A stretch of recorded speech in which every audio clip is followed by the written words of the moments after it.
बिस्मिल्लाहिर्रहमानिर्रहीम। आज Microsoft word के ऊपर हमारा दूसरा लेक्चर है।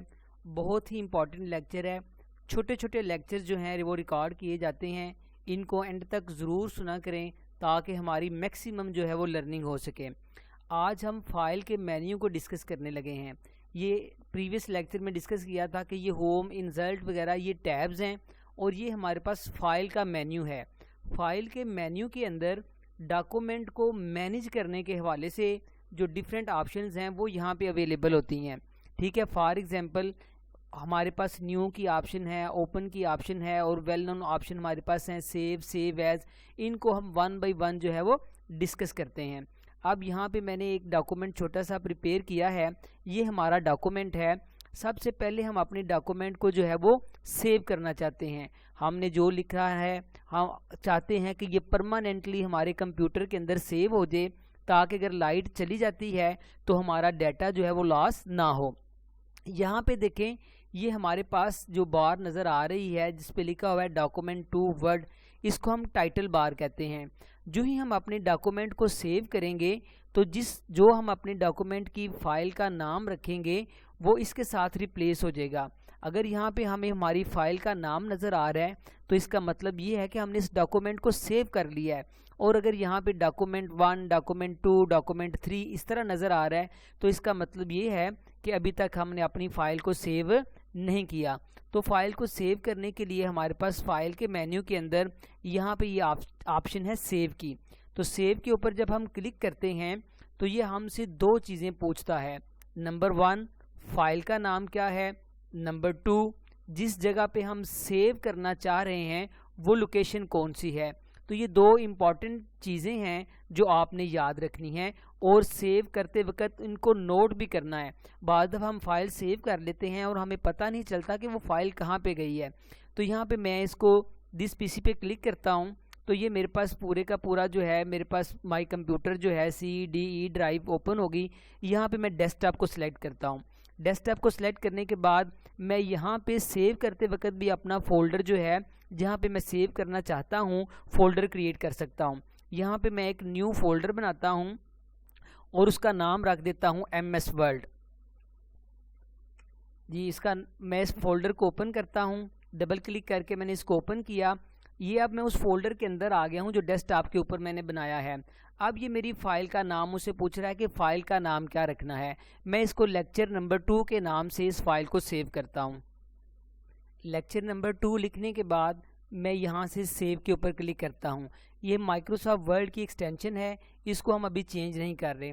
अब हम सेव करते हैं। जो ही मैं सेव किया तो यहाँ पे ये देखें, जो टाइटल बार के अंदर मेरा टाइटल है वो लेक्चर नंबर 2.docx और वर्ड जो है ये लिखा हुआ आ रहा है। इसका मतलब ये है कि मैंने अपनी फ़ाइल को जो है वो सेव कर लिया है।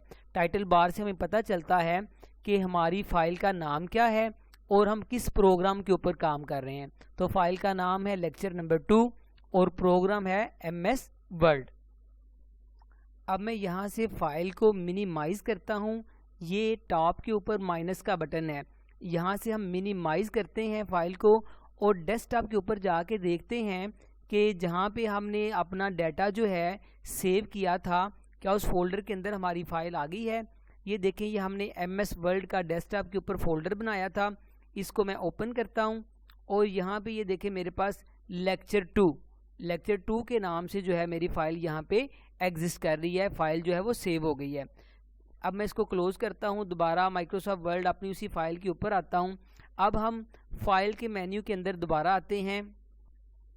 अब हमारे पास यहाँ पे सेव के साथ एक नीचे एक और ऑप्शन है सेव एज। तो हम डिस्कस करते हैं कि सेव में और सेव एज में क्या डिफरेंस है। मैं दोबारा अपने डॉक्यूमेंट के ऊपर आता हूँ और यहाँ पे कुछ टाइप करता हूँ, कुछ और टेक्स्ट जो है यहाँ पे ऐड करता हूँ। यहाँ पे मैंने लिखा learn MS word step by step. अब मैं जब फाइल एक दफ़ा हम सेव करते हैं तो दोबारा उस फाइल को जाके सेव करते हैं तो वो हमसे दोबारा नहीं पूछेगा इस फाइल का नाम क्या रखना है और इसकी लोकेशन क्या है, क्योंकि हमने ऑलरेडी उसको सेव कर लिया है। लेकिन अगर हम अपनी किसी भी फाइल को किसी और नाम से दोबारा सेव करना चाहते हैं तो उसके लिए हमारे पास ऑप्शन होती है सेव एज की।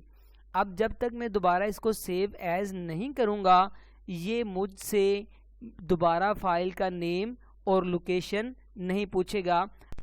अब हमने अपनी डॉक्यूमेंट के अंदर जो है ये टेक्स्ट ऐड किया है, difference between save and save as. अब हम अपनी फ़ाइल को सेव एज़ करते हैं तो ये दोबारा इसको नए नाम से सेव करेगा। उसमें ये हमारा पहले वाला भी सारा डाटा आ जाएगा और ये जो स्टार के बाद मैंने दोबारा ये डाटा एंटर किया है ये भी उसमें अवेलेबल होगा।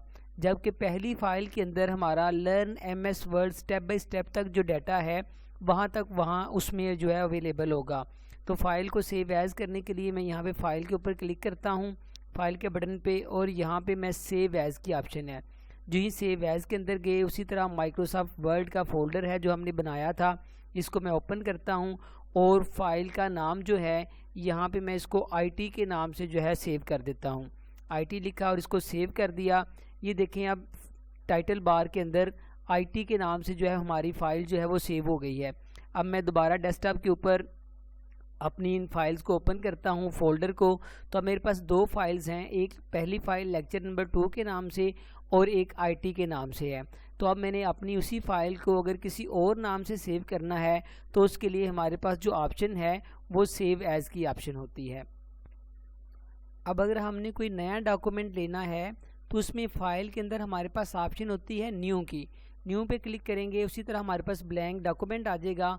तो एक नया डॉक्यूमेंट ये देखें ये हमारे पास जो है ये अवेलेबल हो गया। अब दो डॉक्यूमेंट है हमारे पास, एक IT वाला डॉक्यूमेंट ओपन हुआ है और एक न्यू डॉक्यूमेंट है। इसी तरह अगर हम ऑलरेडी सेव हुई फ़ाइल में से किसी फ़ाइल को ओपन करना चाहते हैं तो उसके लिए हमारे पास ऑप्शन होती है ओपन की।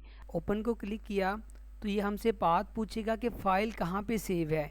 तो मैं यहाँ से डेस्कटॉप के ऊपर जो है एक फ़ाइल जो है उसको सिलेक्ट करता हूँ। डेस्कटॉप को सिलेक्ट किया और यहाँ पे एक फ़ाइल है कंप्यूटर की, उसको सिलेक्ट किया और ओपन किया तो कंप्यूटर वाली जो फ़ाइल है ये वाली ये मेरे सिस्टम के अंदर जो है वो ओपन हो गई। अब फर्दर जो ऑप्शंस हैं हम इसको नेक्स्ट वीडियो के अंदर डिस्कस करते हैं। अभी वीडियो को सब्सक्राइब करें ताकि आने वाली इन्फॉर्मेटिव वीडियोस आप तक पहुंच सकें। और अगर कोई भी आपका क्वेश्चन है, कोई भी आपकी क्यूरी है तो कमेंट्स के अंदर आप लिखें, उसमें आपको फिर उसका आंसर जो है वो प्रोवाइड किया जाएगा। Thank you so much.